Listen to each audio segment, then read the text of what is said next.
hadiya fiddin wa ala alihi wa sahbihi. Assalamualaikum warahmatullahi wabarakatuh. Waalaikumsalam warahmatullahi wabarakatuh. Alhamdulillah, di antara maghrib dan isya Allah Ta'ala pertemukan kita di rumah Allah, tempat yang terbaik dalam keadaan sehat walafiat. Mudah-mudahan kesehatan yang Allah berikan ini senantiasa menjadi barokah buat kita semua. Amin. Menjadi keselamatan dunia dan akhirat kita. Amin. Allahumma amin. Karena hidup ini yang penting selamat. Ya, intinya orang hidup itu yang penting selamat. Orang wafat yang penting selamat. Dibangkitkan nanti yang paling penting juga selamat. Ujung perjalanan yang penting masuk negeri keselamatan, Darussalam. Makanya Allahumma antas salam minkas salam. Ya Allah, engkaulah keselamatan itu sendiri, dan darimulah berasalnya keselamatan, dan kepadamulah kembalinya keselamatan. Dan kalau mau selamat, ya memang harus minta pada Allah Subhanahu wa Ta'ala. Nah, malam hari ini kita akan belajar tentang ini, selamat. Ya, belajar tentang selamat, karena kalau kita nggak belajar ya, secara ilmu lahiriah, bagaimana kita akan selamat? Oh, nggak belajar caranya selamat. Bagaimana kita akan sampai ke tempat yang paling selamat? Oh, kita nggak belajar caranya sampai ke tempat yang paling selamat. Harus belajar, sebab inti daripada kehidupan ini adalah mendapatkan ilmu, yang ilmu itu menjadi sarana buat kita mengenal Allah Subhanahu wa Ta'ala. Makanya seperti yang saya sampaikan dalam beberapa kajian saya beberapa hari ini, Allah Ta'ala pertama kali menciptakan manusia, bukan pertama kali menciptakan makhluk. Karena makhluk yang pertama kali diciptakan oleh Allah adalah cahaya baginda Muhammad Sallallahu Alaihi Wasallam, dari cahaya Allah. Tetapi yang pertama kali manusia diciptakan Allah adalah Nabi Adam alaihissalam. Dan ternyata ketika Allah menciptakan Nabi Adam, Allah nggak pamerkan tampannya, nggak pamerkan gagahnya, nggak pamerkan fisiknya yang tingginya situ lebih 60 meter, 30 meter, 60 kan, kurang lebih 30 meter. Bukan itu yang Allah pertontonkan kepada para malaikat dan makhluk-makhluk ciptaan Allah, tetapi yang Allah pertontonkan adalah bagaimana manusia itu menjadi gurunya para malaikat. Bagaimana manusia punya ilmu yang nggak dimiliki oleh malaikat. Yang malaikat itu hidupnya sebelum manusia, usianya lebih panjang dari manusia, alamnya lebih mulia dari alam manusia, hidupnya nggak pernah berbuat salah atau dosa, nggak seperti manusia. Ternyata Allah Subhanahu wa Ta'ala jadikan ilmunya malaikat ini tidak bisa mengalahkan ilmunya manusia, pilihan Allah Subhanahu wa Ta'ala. Kemuliaan malaikat ini tidak bisa mengalahkan kemuliaan manusia, pilihannya Allah Subhanahu wa Ta'ala. Paling tinggi, dan ternyata itu dengan ilmu. Ini nama-nama apa ini? Malaikat kerah semua, tidak tahu. Kemudian Allah perintahkan Nabi Adam untuk menjadi guru, mu'alliman, untuk menjadi guru. Allah nggak langsung mengajarkan pada Nabi Adam, ini nama kepada malaikat, ini nama itu, enggak. Malaikat dibiarkan untuk belajar langsung kepada orang yang diberi ilmu oleh Allah Subhanahu wa Ta'ala. Bahkan malaikat disuruh belajar langsung ya kepada manusia yang diberi ilmu oleh Allah Subhanahu wa Ta'ala. Jadi kemuliaan tertinggi adalah menjadi seorang guru yang mengajarkan ilmunya Allah Subhanahu wa Ta'ala, dan itu terjadi di alam sana jauh sebelum kita lahir di Indonesia yang tercinta. Dulu leluhur kita sudah jadi guru, dan gurunya adalah para malaikat, yaitu kakek kita Nabi Adam alaihissalam. Nah, semua cara selamat Allah udah titipkan pada Nabi Adam alaihissalam. Apa yang Allah berikan kepada Nabi Adam diberikan kepada penerusnya, dengan anbiya wal mursalin, para nabi dan para rasul, sampai kepada sumbernya keselamatan dari makhluk Allah Ta'ala yang Allah beri ya kepadanya semua sebab keselamatan. Wa ma arsalnaka illa rahmatan lil alamin. Tidak kami utus engkau melainkan sebagai rahmat, kasih sayangnya Allah Subhanahu wa Ta'ala bagi alam semesta, yang Allah katakan tidak ada seorang pun masuk surga lantaran amalnya, tidak ada. Semua masuk surga lantaran rahmatnya Allah Subhanahu wa Ta'ala.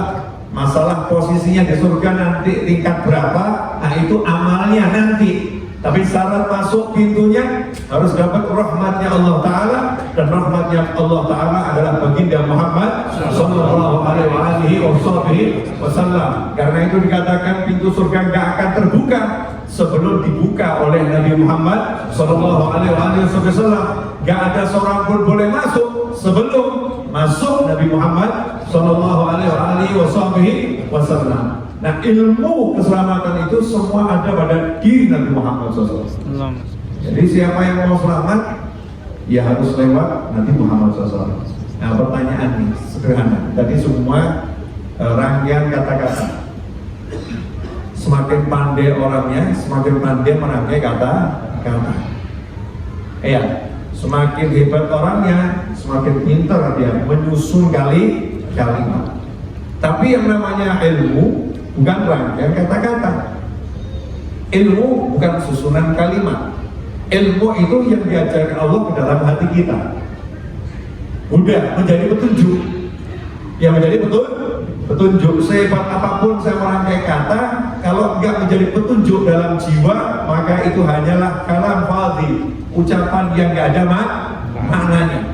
Tetapi kalau ucapan itu masuk dalam hati, kemudian menjadi petunjuk untuk mendekat pada Allah Ta'ala, itulah yang namanya al-ilm, itulah yang namanya ilmu yang sesungguhnya. Nah, ilmu yang sesungguhnya inilah yang diwariskan oleh Nabi Muhammad SAW, minas sudur ila sudur, dari hati ke hati. Ada ulama warathatul anbiya, para ulama mewarisi apa yang dimiliki oleh para nabi dan para rasul ya Allah Subhanahu wa Ta'ala. Saya mau nanya kepada semuanya, sederhana, gak repot. Yang sudah punya motor, coba angkat tangan. Punya motor, mereknya apapun, simpel. Nah, ini olahraga biar gak ngantuk. Siapa yang punya mobil, coba angkat tangan. Ya apa mobil-mobilan tidak boleh. Mobil pokoknya. Siapa yang punya tangan, coba angkat tangan. Pertanyaan saya, mana yang paling mahal? Motor, mobil, atau tangan? Cek sekarang. Mana yang lebih sering Anda rawat? Motor, mobil, atau tangan?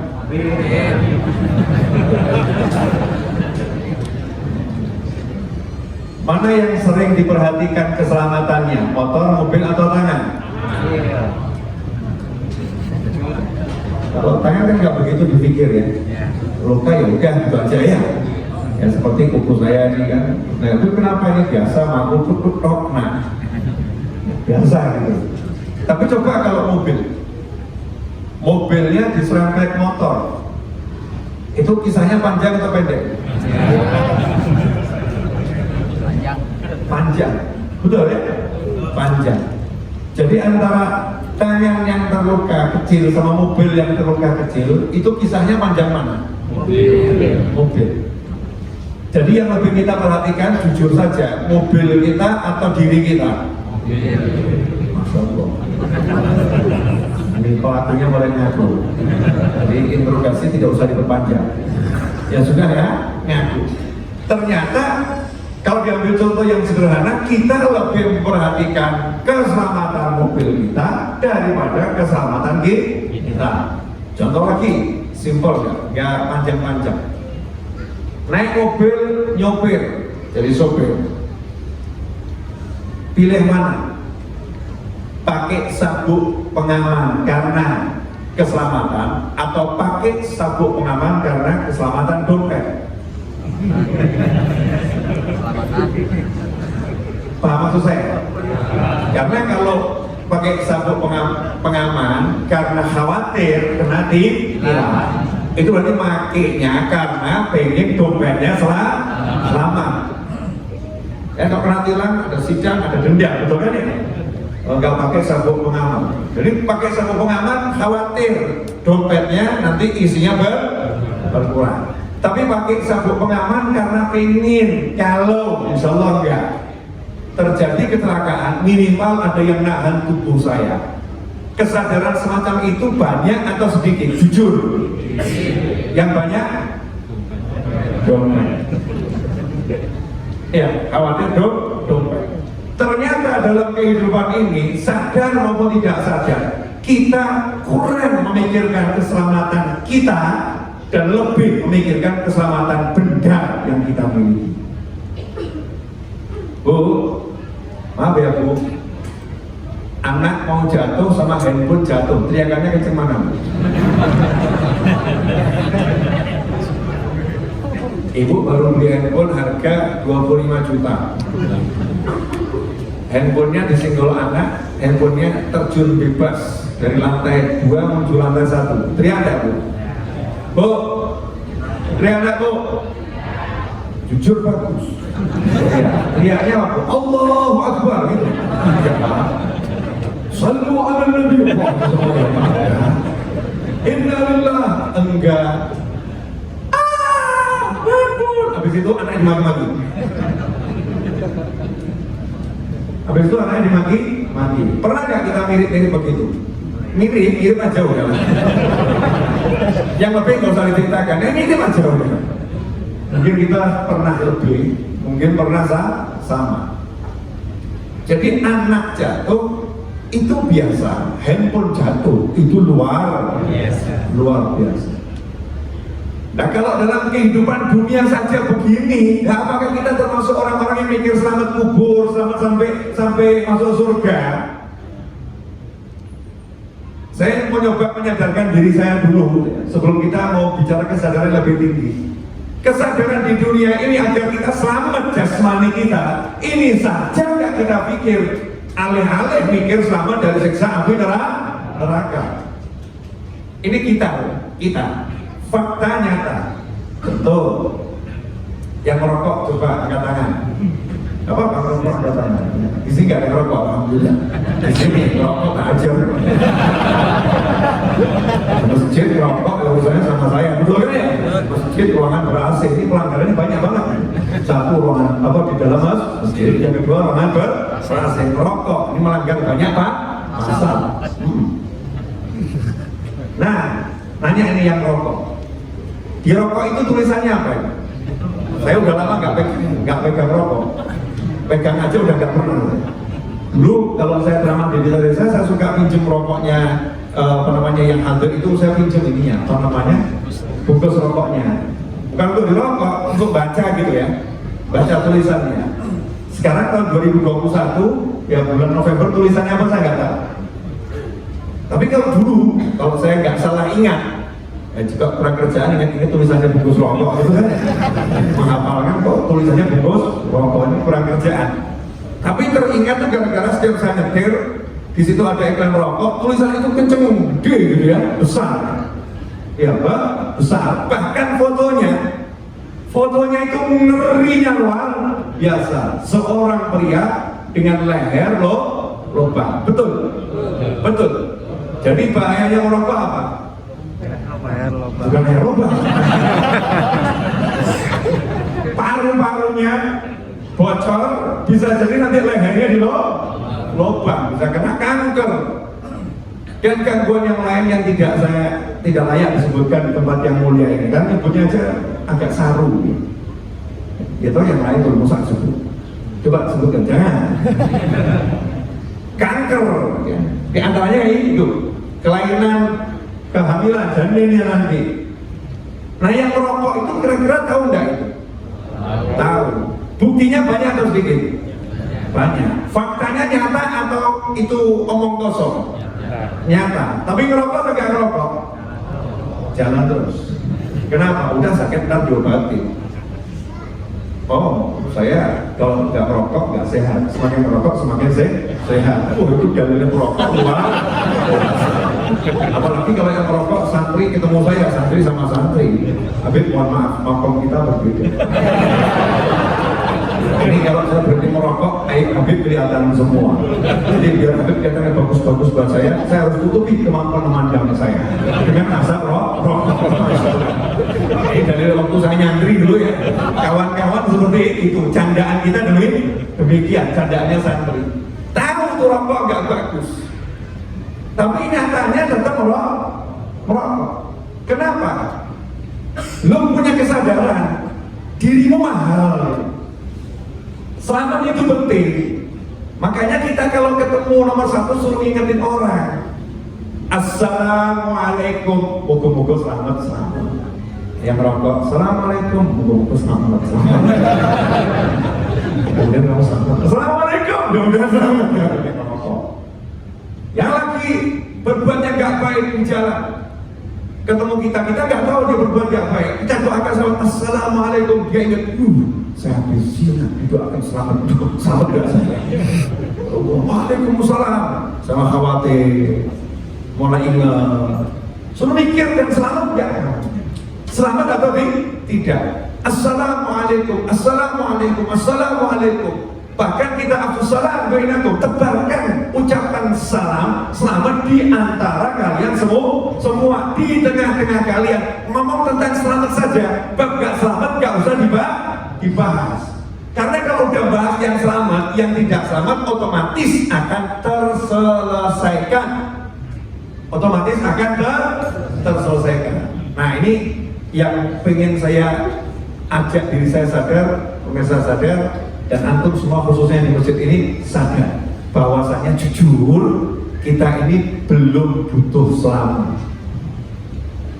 Yang ada kita butuh nafsu kita dipuaskan. Enak di mulut. Kalau lupa nanti ya, itu juga nasibnya gambarnya itu loh. Aku saya tidak paling dibuat. Nah, udah ini. Orang yang rokok tadi, yang mabuk, dia nggak pikir lagi tentang selamatnya dirinya, tapi nafsunya terpuaskan. Yang zina, dia nggak mikir tentang neraka, yang dia pikir adalah nafsu terpuaskan.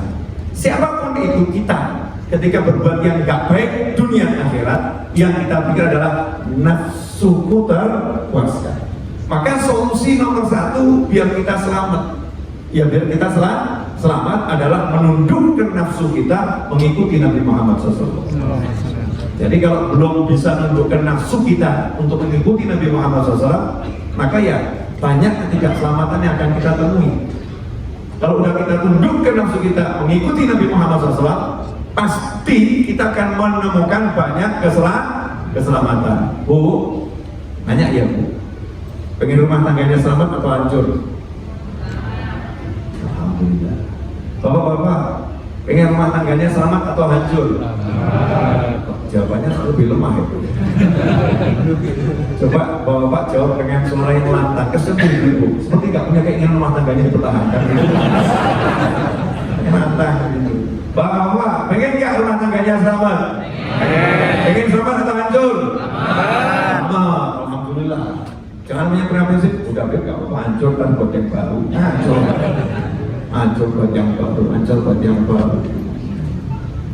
Kita harus punya prinsip, gimana caranya rumah tangga kita selamat, gimana caranya anak kita selamat, gimana caranya kerjaan kita selamat, gimana caranya hidup kita selamat. Nah, kalau pengen itu, maka kita harus memikirkan yang kita lakukan ini, kalau dilihat Allah, dilihat Nabi SAW, senang atau tidak? Selesai. Contoh, kita nggak bicara yang haram ya. Kalau bicara yang haram kan udah pasti ya, Allah nggak suka, Rasulullah nggak suka, itu udah pasti. Tapi ada hal yang nggak haram, tapi Allah nggak suka, Rasulullah nggak suka, haram, tapi nggak suka. Ya, contoh misalnya tadi itu saya lagi asik bahas rokok soalnya. Kita merokok itu kira-kira Allah suka nggak? Tidak. Allah nggak suka, nggak haram, tapi Allah nggak suka. Tinggalkan. Kalau kamu pengen betul-betul selamat. Kamu tidak berkunjung ke rumah kerabat, tapi kamu tidak putuskan hubungan silaturahim. Kira-kira Allah suka nggak? Ya, Allah suka kalau kamu saling mengunjungi. Maka jangan biarkan dirimu tidak mengunjungi saudaramu. Ini jalan selamat. Nah, jalan selamat itu uniknya bukan lamunan, harus dijalani. Nah, yang repot ini sekarang kita masuk kelompok al-lamunu. Melamun saja.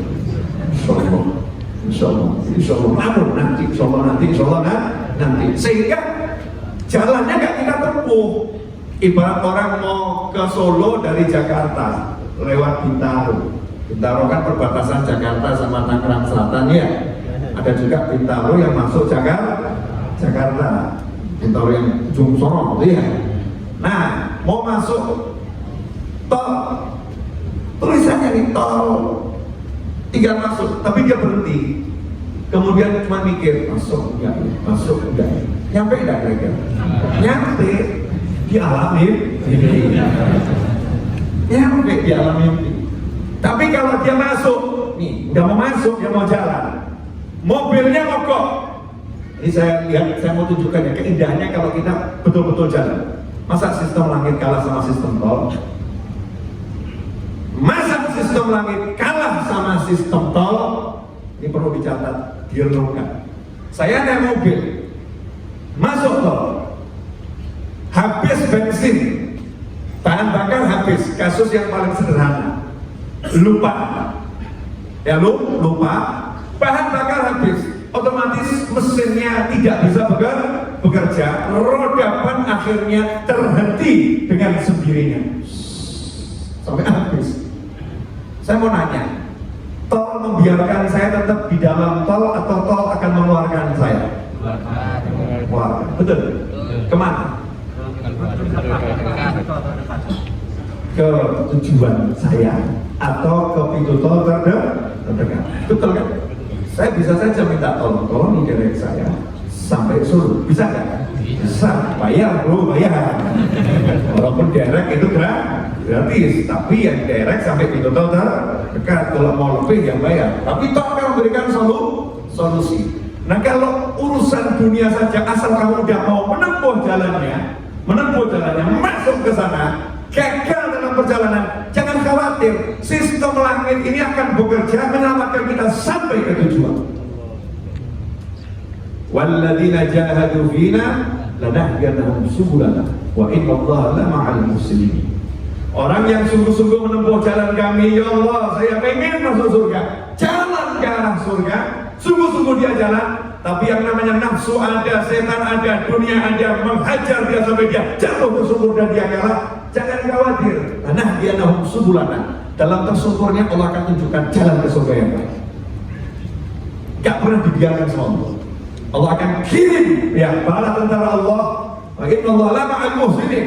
Allah bersama orang-orang yang suka berbuat baik. Allah akan kirimkan bala tentara Allah, entah malaikat, entah makhluk Allah, namanya apapun, akan membimbing kita sampai ke tujuan. Makanya jalan selamat itu indahnya di situ. Kalau udah ditempuh, udah nggak usah mikir, jalan saja. Makanya kita jangan pernah ya mengecilkan semangatnya orang-orang yang punya semangat sekecil apapun. Kalau dia berjalan ke Allah Ta'ala, gak ada yang kecil. Kenapa? Siapa yang berjalan mendatangi Allah, Allah berlari menyambutnya. Luar biasa ya, subhanallah ya. Nah, jalan saya sama larinya Allah kira-kira cepat mana? Ini kiasan ya, kiasan. Jalan saya dengan larinya Allah kira-kira cepat mana? Kalau misalnya saya berjalan disambut dia lari, ya dia lebih cepat, tapi ukurannya kecepatan dia.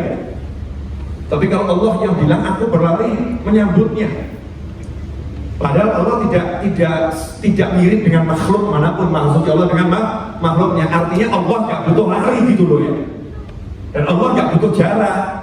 Allah nggak butuh jarak. Allah maha dekat tanpa jarak. Allah maha cepat tanpa butuh speed, tanpa kecepatan. Tapi untuk memudahkan kita ini mencerna, ya betapa cepatnya Allah itu menangkap orang-orang yang mendatanginya, meluk orang-orang yang mendatanginya. Maka Allah katakan kalau dia berjalan, aku berlari menyambutnya. Masya Allah. Makanya kalau udah lihat orang udah mau datang ke masjid, harus kita alhamdulillah. Jangan ngomong, percuma masjid merasa sepi, tidak ramai, paling tinggal masjid. Jangan kita ngomong begitu. Ini komentator kelas berat ya. Bahaya itu. Jelek buat kita, jelek buat kita. Alhamdulillah nih. Jangan kemudian ada orang jalan ke majelis kita ngomong, lagi sadar, besok paling mampu lagi. Kalau saya rubah, alhamdulillah bisa sadar. Kalau malam ini dia meninggal di majelis, surga buat dia. Kamu mau menganggap dia akan besok kembali lagi begitu? Kenapa nggak berpikir alhamdulillah sekarang dia udah ke majelis, semoga besok datang ke majelis lagi? Kan enak mikirnya. Karena orang yang mendekat sama Allah, Allah itu nyambut gitu. Nah Allah menyambut, kalau kita nggak menyambut terhadap orang lain, kita harus seperti itu. Terhadap diri kita sendiri, kita juga harus seperti itu. Nafsu ini harus diajak dialog. Kalau enggak, nggak akan menang terus kita. Ada nafsu sama setan kerjasama. Kita udah bisa tundukkan nafsu, maghrib sampai isya pengajian yang hari puji. Nafsunya ngomong, yang ngaji, tapi ntar selesai ngaji rokok dan bahaya. Nafsunya ngomong, ini nafsu ya. Ya jangan ngobrol nafsunya, oke, sip, berapa batang? Nambah rokok, deal. Sama nafsu dia. Tapi nafsunya udah diajak ke masjid. Diajak i'tikaf bainal maghrib wal isya, bainal isya'i. Nafsunya senang di situ. Begitu keluar dari masjid, nafsunya nagih kan? Mana 2 batang rokoknya? 2 masjid tuh ya? Mana 2 batang rokoknya? Katanya kita, oke, nafsu saya beri 2 batang. Setan akan masuk di situ. Setan akan masuk. Ngapain di antara maghrib sampai isya di masjid? Toh ya begitu saja. Lebih baik maghrib sampai subuh. Ya di kafe setelah merokok yang banyak. Nafsunya diajarin lagi sama setan. Jadi perang antara kita ngajarin nafsu sama setan ngajarin nafsu ini tidak akan berhenti. Nah kalau kemudian kita katakan ngikutin nafsu tadi, ya, cuma ya daripada diem nggak merokok lebih baik diem merokok. Itu menang itu kebisikannya setan, maka kita akan kalah dan tidak akan ke masjid lagi. Makanya kita harus jadi orang yang di sisi lawannya nafsu, lawannya setan, jangan di sisinya nafsu sama setan. Maksudnya, kalau udah ada orang yang berjalan ke masjid, jangan kamu musuhin, jangan kamu hina, jangan kamu caci, jangan kamu maki, karena dia sudah nafsunya mau diajak ke masjid. Tugasmu mendukung nafsunya untuk lebih senang ke masjid. Ngomong sama dia, bang, ya, nanti habis sholat isya tuh di depan ada MRBC Cafe. Ya, ngopi di area masjid. Halalan thayyiban. Besok malam ngopi lagi. Seneng nih, asik juga ya. Habis ngaji ngopi gratis pulang. Temennya yang ngajak. Sanggup tak kamu? Jangan caci, jangan maki, jangan hina, tapi jadilah ya wakil-wakil Allah yang mana Allah mengatakan siapa datang kepadaku berjalan, aku berlari kepadanya. Maka kita jadi wakil-wakilnya Allah yang berlari menyambut orang-orang yang jalan ke arah kebaikan. Yuk duduk ngopi yuk, ayo makan malam yuk saya traktir yuk. Jadi wakil-wakilnya Allah Subhanahu wa Ta'ala. Jangan jadi wakil-wakilnya setan, jangan jadi wakil-wakilnya iblis, jangan jadi bala tentaranya iblis yang dilaknat oleh Allah Ta'ala, tapi jadi junudullah, bala tentaranya Allah. Bala tentara Allah jangan dipikir bawa pedang, itu bukan. Bala tentaranya Allah bawanya duit. Hutangmu berapa? Lunas. Masjid sekali hutang lunas. Masya Allah, mikirnya gitu dia. Besok ke masjid lagi, ternyata besok hutangnya enggak lunas. Tapi udah berhasil besok ke masjid lagi kan begitu. Ini nafsu harus disiasati. Nah kita jadi bala tentaranya Allah Subhanahu wa Ta'ala. Itu jalan selamat. Jadi jalan selamat itu bukan lamunan, tapi harus dijalani. Nah untuk menjalani jalan selamat ini memang yang namanya setan nggak akan ikhlas, setan nggak akan ridho. Saya ambil satu kisah.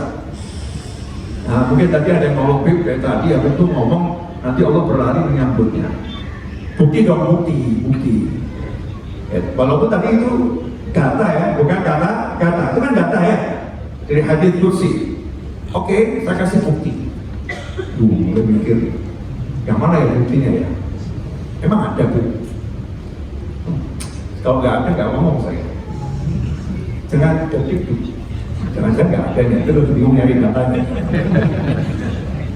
Minum dulu. Ada nggak ya?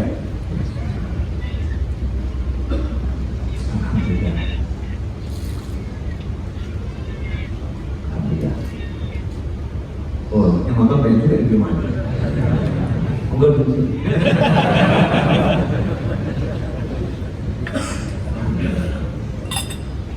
Kisah yang sangat masyhur dalam hadis diceritakan langsung oleh Nabi Muhammad SAW. Kalau yang cerita Nabi itu kira-kira dongeng atau kisah nyata? Kisah nyata. Kadang-kadang kita tuh dengar cerita kalau kisah Nabi dibilang dongeng. Kalau yang cerita film, masya Allah, filmnya keren banget. Oh bagus, banyak ilmunya. Film banyak ilmunya.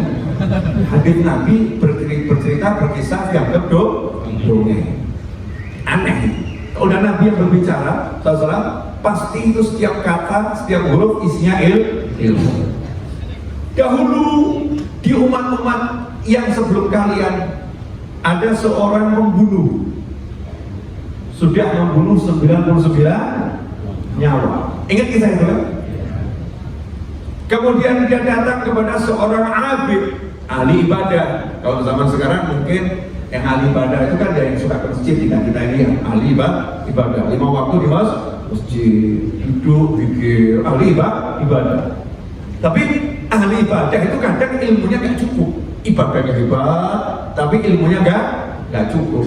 Datang nih pembunuh tadi, mendatangi ahli ibadah. Kalau bahasa kita sekarang, guru gitu ya, guru. Saya ini udah membunuh 99 orang.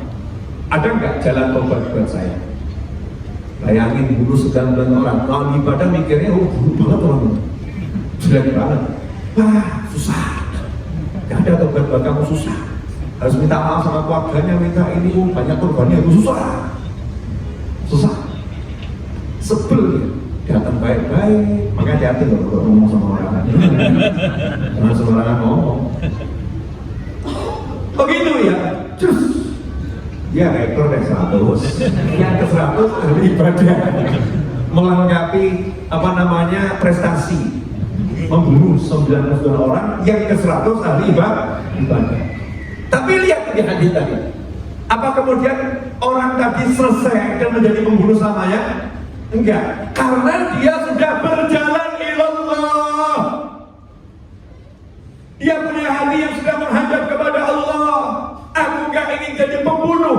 Aku orang yang kotor. Aku orang yang jelek. Ya Allah, aku ingin surga. Hatinya udah begitu. Maka Allah menyambutnya berlari. Walaupun yang kelihatan mata kan bunuh lagi ya. Betul ya? Datanglah bala tentara Allah masuk dalam hatinya. Udah, Allah maha menerima tobat, Allah maha ngampuni. Cari ulama yang lain. Masya Allah, datang ke seorang alim. Mungkin jarang kelihatan di masjid kecuali sholat 5 waktu. Cuma itu aja. Selebihnya mungkin sibuk cari ilmu, belajar, mengajar. Nggak kelihatan dia itu banyak sholat sunnah. Banyaknya mungkin ceramah ahli ilmu. Didatangi oleh pembunuh tadi, ngaku saya udah bunuh 100 orang. Bisa nggak saya ini diterima Allah tobatnya? Oh bisa. Enak, asik. Yang tadi nakut-nakutin, yang ini langsung bisa. Tapi, ada tapinya. Harus ada langkah lanjutan yang kamu kerjakan. Siap. Apa itu? Jangan tinggal di kampungmu lagi. Nanti kalau kamu tinggal di kampungmu lagi, nanti kamu akan kambuh lagi. Kamu akan kambuh lagi. Kamu harus pindah ke kampungnya orang-orang soleh. Biar nafsu setan ini gak mudah ganggu kamu. Pindah ke kampungnya orang soleh. Siap, saya akan pindah ke sana. Kan enak loh, dari kampung salah ke kampung soleh, itu kan bagus banget. Ya, kampungnya orang soleh itu pasti asik, makan, diajak makan. Betul kan ya? Orang soleh kalau makan gak mungkin dia bisa sendiri. Sorry ya belum enak ini, sorry. Belum makamnya belum makan ini, makam saya. Gak ada. Orang soleh selalu ini enak loh, belum pernah kamu merasa. Ayo coba, kita dipaksa makan. Betul. Iya dipaksa kita. Itu orang soleh. Ini bayangkan bukan satu orang soleh, kampungnya orang soleh, perkampungan orang soleh. Pindah ke sana, senang dia. Berangkat. Waktu dia berangkat baru jalan berapa langkah, malaikat Israel alaihissalam menjalankan tugas. Ada yang mau dituntaskan malaikat Israel? Mau nggak mau tetap dituntaskan ya. Kapanpun mudah-mudahan panjang umur, berkahatilah, sehat walafiat, dan kalau kita dituntaskan dengan husnul amin Allahumma amin. Setelah panjang ya, saya pengen umurnya panjang, dengan harus punya semangat punya umur panjang, berkahatilah. Saking semangatnya saya minta umur panjang itu, selalu berpengajian saya mengatakan silakan kalian berangkat duluan, saya akan menyusul. Ya kan ya, silakan kalian berangkat duluan, saya akan menyusul. Itu di kalimat saya ini diajarkan Nabi SAW. Nabi kalau masuk kuburan, antum sabiqun, kalian udah berangkat duluan. Ya, kami akan nyusul. Mau prinsipnya tuh nanti aja nyusulnya gitu loh. Umur yang panjang. Malaikat Israel alaihissalam cabut nyawanya. Selesai tugas malaikat Israel. Surga neraka, diadab gak diadab di kubur, bukan urusan malaikat Israel alaihissalam. Tugasnya sendiri. Datanglah malaikat bagian nyiksa ditemani malaikat bagian nyervis. Bagian siksa kubur sama servis kubur datang bareng di malaikatnya. Yang bagian servis kubur berdasarkan data dan fakta yang ada, dia lagi berjalan dalam keadaan sudah bertobat menuju tempatnya orang-orang soleh. Jadi dia akan saya servis di kuburan. Yang ahli nyiksa ngomong, iya barusan dia bunuh abid dia. Itu yang terakhir dibunuh ahli ibadah ya. Ini tobatnya belum tuntas ini. Tobatnya belum tuntas. Jadi dia harus mempertanggungjawabkan perbuatannya. Tugas saya hajar dia di kubur. Berdebat antara malaikat rahmat dan malaikat azab. Mudah-mudahan malaikat kita nggak pakai debat ya. Langsung mengatakan, gimana malaikat rahmat? Wow, servis yang azab nggak ada urusan siksa. Anjib gitu ya. Insyaallah kita semua dikubur begitu. Amin Allahumma amin. Subhanallah. Berdebat kencang nih keduanya. Satu pengen hajar, satu pengen servis. Akhirnya datang satu malaikat lagi, mau menjadi wasit, menengahi perdebatan dua malaikat. Allah Ta'ala sudah menentukan disuruh mengukur jarak jasadnya ini ya, olah TKP kalau sekarang. Olah TKP itu jasadnya ini menuju kampung sana dan jasadnya ini menuju kampung soleh, dekat mana? Kalau ternyata jasadnya dekat dengan kampung soleh, dia mendapatkan nikmat kubur, tidak boleh disiksa. Kalau jasadnya dekat dengan kampung salah, maka dia harus disiksa karena dosanya terlalu banyak. Logikanya disiksa atau nggak disiksa? Logikanya disiksa. Kenapa? Lalu baru jalan. Artinya jasadnya dia ini, jenazahnya masih dekat dengan kampung salah, kampung soleh masih jauh. Tapi karena Allah berlari menyambut orang yang berjalan kepadanya, jasadnya ini oleh Allah Ta'ala ditarik dengan cara bumi dilipat sama Allah, jasadnya didekatkan ke kampung soleh, dijauhkan dari kampung salah. Kenapa? Karena langkah ruh lebih kuat daripada langkah fisik, sehingga ruhnya mampu menggeser bumi meskipun jasadnya tidak bergerak. Ini mahal, jangan kamu praktekkan, bahaya. Jangan nanti kamu bilang jasad saya di RBJ ya, cuman bertimbang lagi saya lipat. Gua ada situ betul Madinah. Aku bilang orang amun ya, memang gimana amun betul kan? Tapi teorinya begitu. Ini teori berdasarkan hadir. Jadi jasadnya nggak pindah sebetulnya, cuman buminya yang digeser, dilipat seperti ini. Nah, dan jangan sayang, ini maskernya masih baru. Ini apa namanya? Kertas tisu, warnanya putih. Ini kalau saya lipat, ada benda di sini. Ya, pemirsa mungkin nggak bisa lihat, nggak susah juga ya sambil megang mic soalnya. Nah, ini masuk bagian atraksi. Kalau ada benda di ujung, ya benda di ujung, saya tidak boleh menyentuhnya, tapi saya disuruh memindahkannya ke ujung yang satu. Caranya bagaimana? Ya tinggal saya lipat saja, pilihannya dua. Ujung yang sini dilipat sampai dekati ujung yang satu, atau ujung yang satu dilipat sampai dekati ujung yang satu. Betul ya? Sehingga bendanya tidak pindah, cuman medianya saja yang dipendekkan, didekatkan. Itu yang namanya ilmu lipat bumi. Maaf, ini nggak kamu temukan di sekolah, tapi kamu temukan dalam doa syafaat. Wa tu'anna masafatan bu'abi. Ya Allah, tolong lipatlah bagiku jarak yang jauh menjadi dekat. Sehingga banyak orang-orang soleh mengalami itu. Mobilnya nggak pindah, mobilnya nggak pindah, tapi tiba-tiba kok sudah di depan mata tujuan ada. Bukan diangkat, ini enggak, buminya dilipat. Nah Allah kalau lipat kan cepat, selesai. Kun, hasilnya diukur, jaraknya selangkah lagi masuk kampung soleh. Akhirnya dia dimasukkan dalam kelompok orang soleh. Selesai. Ketika dia berjalan ke Allah Ta'ala, selesainya itu yang terakhir semuanya yang ngurus adalah Allah Subhanahu wa Ta'ala. Maka kalau kita berurusan dengan orang-orang yang berjalan ke Allah, kita menjelekkan, mengecilkan, berarti kita menjadi musuhnya Allah Ta'ala. Jadi pilih mana ibu? Kalau yang temannya baru pakai jilbab, baru pakai hijab, jangan ngomong, iya suaminya barusan nikah lagi, dia stres. Jadi dia pakai hijab tuh, hijab stres tuh. Ntar kalau udah sembuh kan ya, dilepaslah lagi. Masya Allah. Ini kira mulut kita jadi bala tentara setan. Alhamdulillah, amin. Tapi kalau kita jadi bala tentara Allah, alhamdulillah. Mudah-mudahan hidupnya disenangkan sama Allah. Dia sudah mulai tutup hijab. Mudah-mudahan dia bisa seperti yang lain, dan mudah-mudahan saya kalah sama dia. Ya, dia bisa lebih baik dari saya. Ini kalimat-kalimat para tentara yang Allah Subhanahu wa Ta'ala. Nah, pelajaran juga dari kisah tadi. Kisah tadi itu banyak pelajaran. Saya mau lihat jam dulu. Jadi kalau nggak lihat jam, tiba-tiba sudah masuk waktu isya. Ya, betul kan? Tuh, misalnya kurang 3 menit lagi. Nggak terasa ya?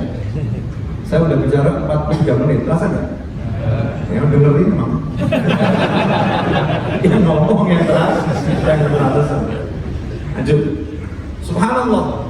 Ulama menjelaskan, ini loh bedanya cara membacanya ulama dengan cara membaca kita. Ulama menjelaskan, ternyata jarak jasad dekat dengan orang soleh itu menyelamatkan dari siksa kubur. Jadi dia selamat dari siksa kubur, itu yang jadi penentuan jaraknya jasadnya dekat nggak dengan orang soleh. Karena jarak jasadnya dekat dengan orang soleh, selamat dari siksa kubur. Itulah makna yasfa'u yaumil qiyamah. Kelak di hari kiamat ada 3 kelompok manusia yang bisa memberikan keselamatan, pertolongan, pembelaan, syafaat. Yang pertama al-anbiya, yang kedua al-ulama, yang ketiga tsumma syuhada, yaitu para syuhada. Ulama yang soleh, yang baik ini bisa memberikan syafaat. Salah satu buktinya adalah hadis tersebut. Ternyata sekedar mendekati kampungnya orang soleh membawa keselamatan. Baru mendekati. Nah, bagaimana kalau hidup sama orang soleh? Ya, hidup sama orang soleh. Bagaimana kalau membantu orang soleh? Bagaimana kira-kira? Ini baru deketin aja sudah selamatnya seperti itu. Bunuh 100 orang. Yang terakhir abid ahli ibadah. Ini kasusnya berat ya. Yang terakhir dibunuh ahli ibadah. Tapi karena dia bertobat dan langsung langkah selanjutnya diikuti, mendekati orang-orang soleh, baru mendekatinya bawa keselamatan. Kira-kira kumpulnya seperti apa? Makanya kalau kita lihat di dalam Al-Quran ini contoh ya, tapi ya kadang ada yang suka mengartikannya aneh-aneh, padahal nyata. Kisah Nabi Musa dan Nabi Khidir atau Khidir alaihi wassalam ketika lihat rumah yang mau roboh di satu kampung yang kampungnya itu orangnya pelit semua. Dua nabi minta makan gak ada yang ngasih. Oh, ada ditolak. Dua nabi minta makan gak ada yang ngasih. Akhirnya ada satu rumah yang mau roboh. Nabi Khidir alaihissalam ngajak Nabi Musa alaihissalam, yuk kita bereskan rumah ini, bangun ulang ya temboknya biar gak roboh, biar rumahnya kokoh. Nabi Musa protes, mau satu kampung pelit ngapain kita capek-capek ngurusin rumah ini. Rumahnya orang pelit gak layak diurus gitu loh ya. Tapi Nabi Khidir punya ilmu lain yang belum dimiliki oleh Nabi Musa alaihissalam. Ada mengatakan udah cukup ya. Ini yang termasuk rahasianya kenapa rumah ini harus kita bangun kembali. Karena abuhuma sholihah. Rumah ini dijaga jangan sampai roboh. Karena ini milik anak yatim. Di bawahnya ada harta karun milik anak yatim. Tapi anak yatim ini bukan sembarang anak yatim. Karena abuhuma sholihah. Anak yatim ini dahulu orang tuanya yang dahulu kala itu orang tua yang soleh. Orang tua dahulu kala itu siapa? Kakeknya bukan, ayahnya kakeknya bukan. Di tafsir disebutkan ayah yang ketujuh. Jadi 7 lapis ke atas. Jadi kakek yang ketujuh. Kakek yang ketujuh ini soleh, membawa keselamatan sampai ke cucunya yang urutan ketujuh di bawahnya. Kesolehannya orang soleh itu bisa menyelamatkan sampai 7 turunan. Begitu kalau bahasa kita. Kesolehannya orang soleh bisa menyelamatkan sampai 7 turunan. Makanya kalau kita pengen selamat di Indonesia ini, jalan selamat terlampau mudah. Mesti bingung ya. Di Indonesia ini kalau sampai kita nggak selamat udah keterlaluan ini. Saya tanya aja kaget, kamu nggak selamat di akhirat ya? Bagaimana Indonesia udah keterlaluan ya? Keterlaluan. Saking di Indonesia itu jalan selamat mudahnya luar biasa. Kampung mana yang nggak ada orang solehnya? RT mana yang nggak ada orang solehnya? Turah-turah. Kuburan mana yang nggak ada orang solehnya? Pemakaman mana yang nggak ada orang solehnya? Setiap RT di Indonesia insya Allah ada orang solehnya. Betul kan ya? Ya, tapi tinggal kita sadari, Pak RT soleh. Kan begitu ya? Itu Pak RW soleh, kita sadari, terus kita pengen kumpul bersama beliau. Itu rumahnya orang soleh. Pengen main ke rumahnya orang soleh. Itu jalan selamat. Praktekkan, jangan lamunkan. Saudara-saudara, ilmu sudah disampaikan, mari kita lamunkan berjamaah. Jangan, praktekkan. Ya, praktekkan karena ini jalan selamat. Nah, karena itu kita juga harus berjuang jadi orang soleh. Biar apa? Nah, jangan khawatir nak. Kalau umatnya Nabi Musa bisa menyelamatkan turunan yang ke-7, aku umatnya Nabi Muhammad SAW, turunan 100 selamat insyaAllah. Nah, aku umatnya Nabi Muhammad itu kan umat yang terbaik, the best umat yang terbaik. Lalu kalau baru orang soleh di zamannya Nabi Musa, bukan zaman Nabi Musa berarti, zaman sebelumnya Nabi Musa, 7 ke atas dari Nabi Musa. Itu kesolehannya bisa menyelamatkan sampai cucu di zaman Nabi Musa. Dan saya ini kan umatnya Nabi Muhammad SAW. Insya Allah kesolehan saya itu daya tembusnya jauh lebih dalam, jangkauannya jauh lebih jauh. Karena aku kakekmu ini umat Nabi Muhammad SAW, punya semangat untuk menyelamatkan anak cucu. Ya, punya semangat untuk menyelamatkan keturunan dengan kesolehan kita. Nah, ini jalan selamat. Makanya insya Allah ya, kalau ada majlis-majlis apapun dimanapun yang baik-baik, jadilah kita bala tentaranya Allah yang membantu. Ya, jangan jadi bala tentaranya setan yang akhirnya justru majlis itu kita kecilkan, kita hinakan dan lain sebagainya. Yang ada kita bantu. Kalau ada teman-teman kita yang berjalan ke arah kebaikan, jangan kita cacatkan.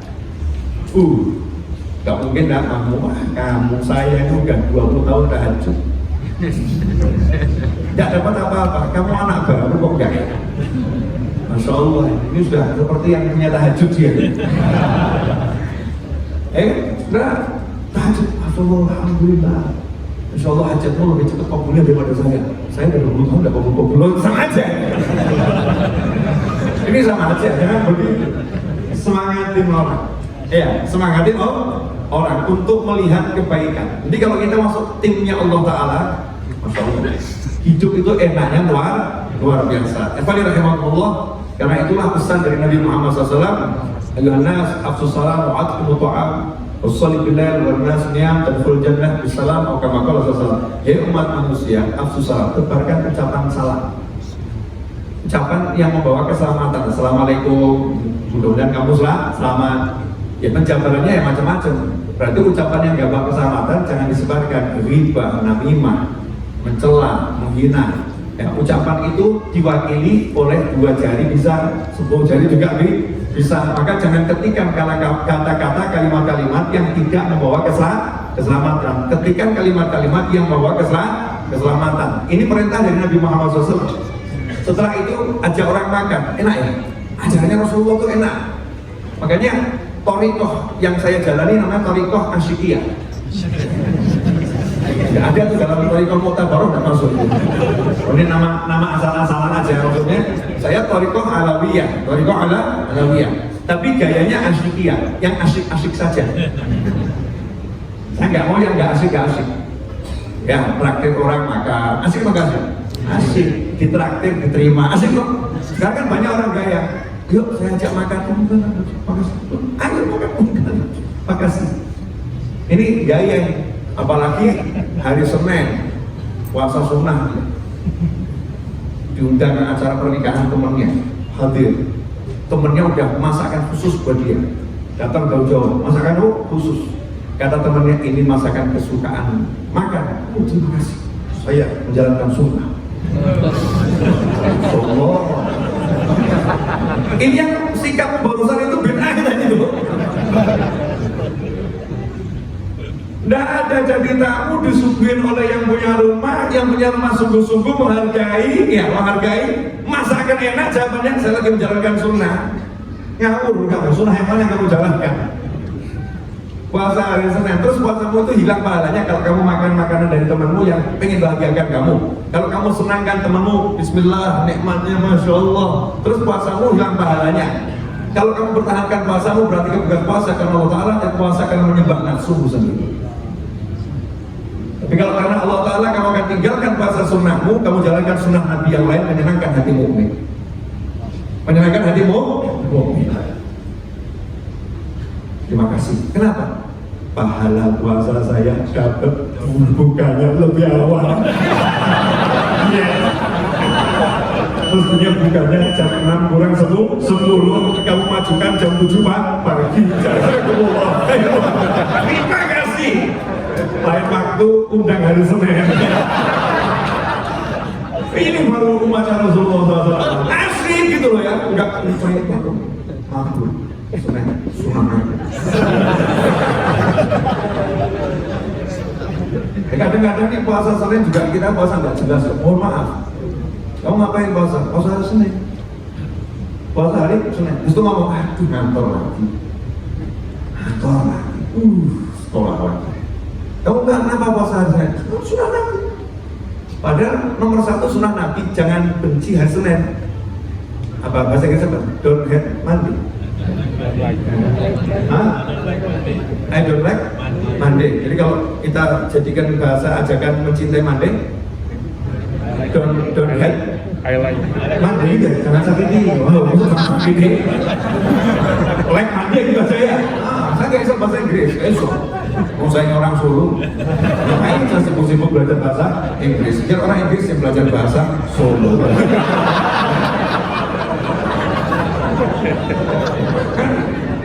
Jadi orang Indonesia kok nggak pede, betul ya?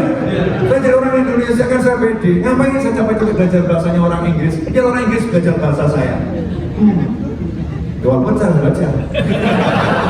Ini mentalnya gitu loh ya. Jangan mental dijajah. Kita harus mental menjajah. Jangan. Mentalnya mental orang punya harga diri. Muslim itu nomor 1 hari Senin happy. Nabi SAW ditanya, kenapa gua puasa hari Senin? Jawabannya bukan biar dapat pahala, biar masuk surga, enggak. Hari lahir saya, simple.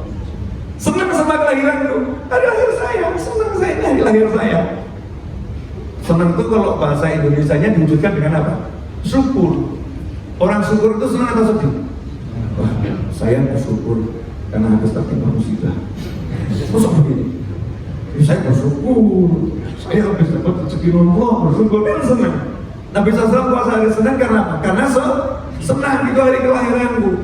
Maka nomor satu, siapapun yang puasa hari Senin, ketika mau sahur itu happy, senang ini hari lahir Nabi Muhammad SAW. Hari Senin, maka masuk kantor, aku masuk kantor dengan senyum. Kenapa? Senin, hari kelahiran Nabi Muhammad SAW. Jadi tidak ada muslim di Indonesia hari Senin wajahnya cemberut. Kenapa? Senin lagi, Senin lagi. Senin bro, Senin. Kenapa Senin? Hari lahirnya Nabi Muhammad SAW. Puasanya itu dengan senang. Maka nanti kalau dia dibatalkan oleh kawannya, dia juga senang dia. Kamu batalkan saya jam 7 nyuguhin enak yang sering. Karena pahala saya gak akan hilang. Saya puasa karena senang, saya batalkan juga karena senang. Saya puasa karena Allah, saya batalkan juga karena Allah Subhanahu wa ta'ala. Tuh baru namanya paham ya ajaran Nabi Muhammad sallallahu alaihi wasallam. Saya ketemu ulama-ulama besar yang begitu kok. Puasa udah jauh-jauh terbang dari Hadramaut sampai Jakarta sampai Solo, hari Asyura puasa, sampai Solo disuguhi makanan yang macam-macam. Ya padahal udah siang, kira-kira 4 jam lagi adzan gitu ya, nggak ngomong 4 jam lagi adzan loh, 4 jam lagi lu capek lu, kata lu ya. Ya ngomong begini berarti kan ya bodoh ya. Karena dianggap ini kalau dia batalkan untuk menyenangkan muslim, tidak dapat pahala puasa. Innamal a'malu binniyat. Puasa sunnah ya, innamal a'malu binniyat. Kan niatnya sampai maghrib. Yang menyebabkan batalnya jam 2 kan bukan karena pengen batalin jam 2, tapi kalau tidak dibatalkan melukai hati orang beriman yang sudah namanya masa itu kan yang nggak langsung ujuk-ujuk seperti Sayyidatuna Maryam itu kan lain makom ya. Dari mana Maryam? Ya Allah, itu lain makomnya. Kalau di Tangerang Selatan ada yang mampu begitu, laporkan ke saya. Saya mau datang. Nanti tolong ya minta semua request yang enak. Ada manusia-manusia seperti itu. Min'indillah, dari sisi Allah Subhanahu wa ta'ala. Tapi ini tidak masa proses yang pergi ke pasar, di dapur, menyiapkan, menghidangkan, bagaimana itu table apa itu? Ya itu table manner. Nah, table mannernya bagaimana? Perjuangannya banyak. Terus udah tersiap. Maaf ya, Ustaz Habib, maaf, saya udah istiqomah puasa ini 20 tahun. Jadi mungkin saya katakan karena kamu. Ini kurang ajar kelihatan ini. Yang ada adalah jazakumullah khairan, terima kasih atas ikan yang dimakan. Pahala puasa dan menyenangkan momen juga dapat. Jalan keselamatan al-imut ta'am, kasih makan orang, enak ya? Dah praktek itu aja, saya yang angel. Urusannya angel kita ke belakang tuh ya. Ini kan 3 perintah, betul ya? 1, mengucapkan salam yang enak-enak, yang bagus-bagus. Modal mulut. Modalnya kan cuma mulut. Wah wajahmu ganteng, masya Allah. Biar tambah ganteng, modal mulut. Betul ya? Saya lihat wajahmu ini bulan di kala purnama akan jadi gelap gulita. Ya karena kalah dengan keindahan paras wajahmu. Bulan pun malu menatap dirimu. Masya Allah. Kamu kok jadi terposisi sekarang ya? Kalimat yang indah. Senang orang dengan kata-katanya. Tambahin lagi al-imut ta'am, udah omongannya enak, duitnya keluar. Yuk makan yuk. Mau kuliner di mana lagi? Yuk yang halal. Ayo makan yuk. Ngaji makan. Cari ilmu makan. Senang dia. Yang urusan yang berat-berat, usul bilal, jangan aja orang. Usul bilal warna senyap. Orang-orang tidur, jangan sampai mereka tahu kamu Allahu Akbar. Jangan share. Waktunya tahajud bro.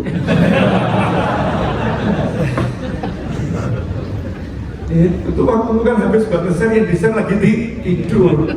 Kalau mau nge-share itu bukan waktu malam, waktu siang buat janjian. Jangan lupa ya nanti malam tahajud, janjiannya jam 12 siang. Mau tidur jangan lupa nanti bangun malam ya pasang alarm kita tahajud. Oke, jangan jam 2 malam buat update status. Waktunya tahajud, persiapkan diri. Yang tahajud juga kan nggak akan buka HP, kurang kerjaan. Mau tahajud kok buka HP? Ada update status nggak ya? Yuk kita rame-rame update status, yuk tahajud gitu kan. Kehilangan mana tahajud? Usul billahi wa nasniyam. Orang lagi tidur lelap, kamu sholat. Urusan yang sholat malam ini Rasul ajarkan sembunyi-sembunyi. Jangan orang tahu, biar lebih asyik. Ya biar lebih asyik. Tapi yang dua, kapan ngomong yang enak, ngajak makan yang halal, yang enak. Praktekkan itu, jangan lakukan. Ya, mulai malam ini atau besok cari sasaran. Punya cari sasaran. Siapa yang akan diajak makan? Asik. Praktekin sederhana, cari itu apa namanya warung makan yang jual nasi kucing itu. Ini yang murah, Rp2.000. Lo budget kan ya? Ya, langsung kita jangan langsung diajar. Pelan-pelan, minimal kan sudah ngajak orang makan. Nanti naikkan tingkatnya, sampai jadi keasikan. Tidak bisa makan sendiri, makan harus ada yang nemenin. Anjing. Karena kita tidak mau di surga sendirian, mau surga sendirian. Nabi Adam aja nggak mau kalau kita mau. Nabi Adam itu waktu di surga kan tampak apa namanya surga dengan semua nikmatnya sendiri. Ya, kok sendiri? Akhirnya dikasih tidur, bangun tidur ada Siti Hawa, anjing. Bangun tidur kok dibangun Siti Hawa. Kenikmatan surga jadi tak terasa. Hanya Siti Hawa yang menjadi nikmat baginya selamanya. Masya Allah. Bedok ini. Itu yang nilainya wanita. Allah Ta'ala jadikan wanita itu keindahannya mengalahkan seisi keindahan surga. Makanya jangan sia-siakan wanita yang ada di hadapan Anda, saudara-saudara. Jangan cari wanita yang lain, yang ada itu nikmat. Kan begitu. Jangan dibahas. Terima kasih Ibu. Mudah-mudahan kita bahagia semuanya. Amin. Walafiat itu adillah. Dan bisa menyenangkan orang lain selama-lamanya. Dijadikan Allah Ta'ala. Amin. Allahumma amin. Wassalamualaikum warahmatullahi wabarakatuh.